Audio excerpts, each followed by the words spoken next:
अब बात करते हैं buckling class of cross section के बारे में। रोल्ड स्टील आई सेक्शंस के लिए अगर HYBF ग्रेटर देन 1.2 है, थिकनेस ऑफ फ्लेंज अगर लेस देन 40 mm है और दूसरे केस के अंदर 40 mm से लेके 100 mm है, तो जेड एक्सिस के ऊपर A क्लास होगा और बाई एक्सिस पे B क्लास होगा। ठीक है, उसके बाद में क्या होता है कि अगर 40 से 100 के बीच में तो जेड एक्सिस पे क्या हो जाएगा, B हो जाएगा, और बाई एक्सिस पर C हो जाएगा। वैसे ही रोल्ड आई सेक्शन के अगर HYBF लेस देन 1.2 है, तो लेस देन अगर thickness of flange less than 100 है तो जेड एक्सिस पे B हो जाएगा और बाई एक्सिस पर C हो जाएगा। अगर TF ग्रेटर देन 100 mm है तो जेड एक्सिस पे D हो जाएगा और बाई एक्सिस पर भी D हो जाएगा। नेक्स्ट आता है built up I section. Built up I section के अंदर अगर thickness of flange less than 40 mm है तो जेड एक्सिस के अंदर क्लास B होगा और बाई एक्सिस के अंदर क्लास C होगा।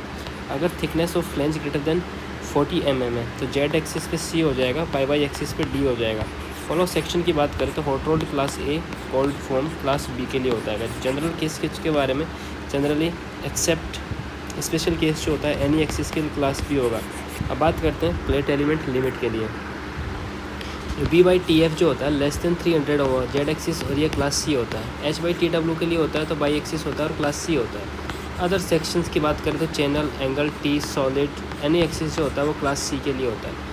की पैरामीटर्स की बात करें तो H बराबर जो होता है वो डेप्थ ऑफ सेक्शन होता है, BF जो होता है फ्लेंज विड्थ होता है, TF जो होता है फ्लेंज थिकनेस होता है, TW जो होता है वेब थिकनेस होता है, ZZ जो होता है मेजर एक्सिस ऑफ बकलिंग होता है, बाई जो होता है माइनर एक्सिस ऑफ बकलिंग होता है।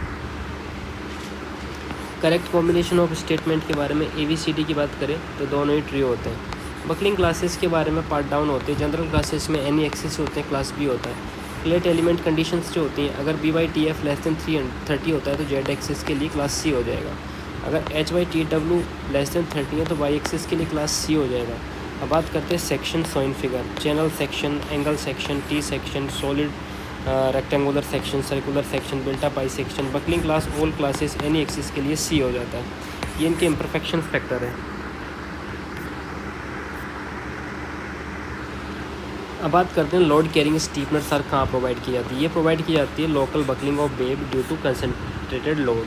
डेफिनेशंस होती है members attach to the beam और flange resist out of plane information. Purpose क्या होता है, make plate girder stiffen rigid prevent buckling of web. So types of stiffeners की अगर बात करें तो intermediate transfer stiffeners web stiffeners होता है, ये प्रोवाइड करता है buckling strength of cylinder web due to shear. Load carrying capacity की बात करते हैं कि प्रिवेंट करता है local buckling of web due to concentric loading. उसके बाद में दूसरा जो चीज़ आ जाती है, क्या आ जाती है, बियरिंग स्टीफनर्स। ये प्रोवाइड करती है crushing of web due to concentrate load. Torsional stiffeners के बारे में बात करें तो ये प्रोवाइड करती है torsional resistant at support. Diagonal stiffeners provide करती है reinforcement under shear and bearing के लिए। टेंशन स्टीफनर्स ट्रांसमिट करती है tension force from the flange to the web. Load carrying stiffeners के बारे में बात करते हैं प्रिवेंट करती है local buckling not crushing. Next बात करते हैं पिच ऑफ ग्लेवल रूफ। तो all angle of the roof in relation of the ground होता है। जो पिच ऑफ ग्लेव रूफ जो होती है वो डेफिनेशन एंगल और स्लोप ऑफ रूफ सरफेस होती है, जिसका मीनिंग होता है angle of roof with respect to the horizontal ground in any degree और रेशियो। इंडिकेट करता है स्टीपन्स और सैलोनेस ऑफ द रूफ। तो अदर ऑप्शंस क्या बोलता है इसमें, length from AB to the ridge होता है, vertical distance from A to ridge होता है, रिप्रेजेंट करता है height cross section not the pitch. So height at ridge की बात करें तो vertical height from the ridge to ground होता है। ओवरऑल रूफ जो होती है इसमें नॉट पिच होती है। Distance between sloping surface, width spacing between two rough side होती है, does not define pitch. Angle of roof with the ground होता है।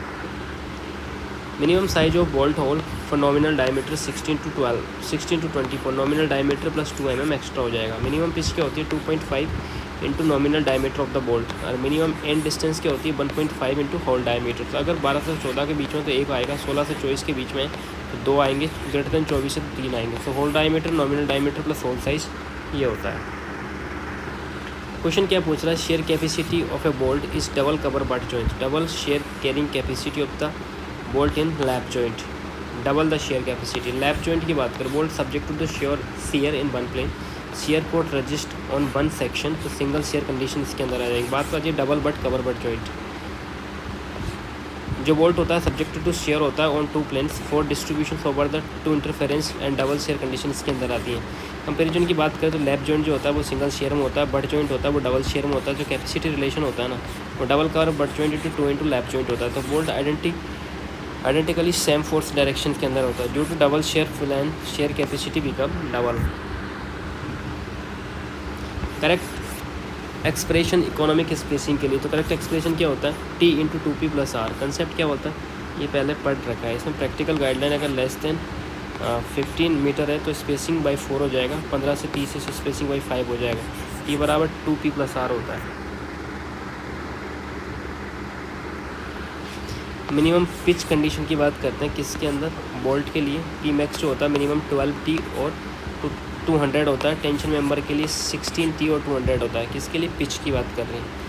2.5D अपन ने पढ़ाई था। स्पेशल कंडीशन क्या कहते हैं कि bolt are staggered as gauge distance less than 75 mm, तो maximum pitch are increase by 50%, so staggering reduce separation of the plate.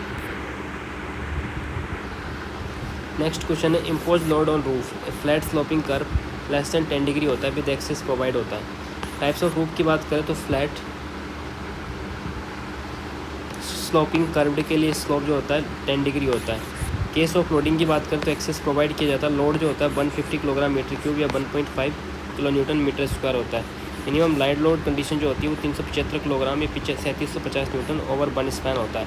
900 और 9000 फॉर अ बीम होता है। अगर एक्सेस नहीं होता है 75 किलोग्राम या 0.75 किलो न्यूटन होता है। तो फॉर एक्सेस प्रोवाइड के लिए 1.5 किलो न्यूटन हो जाएगा।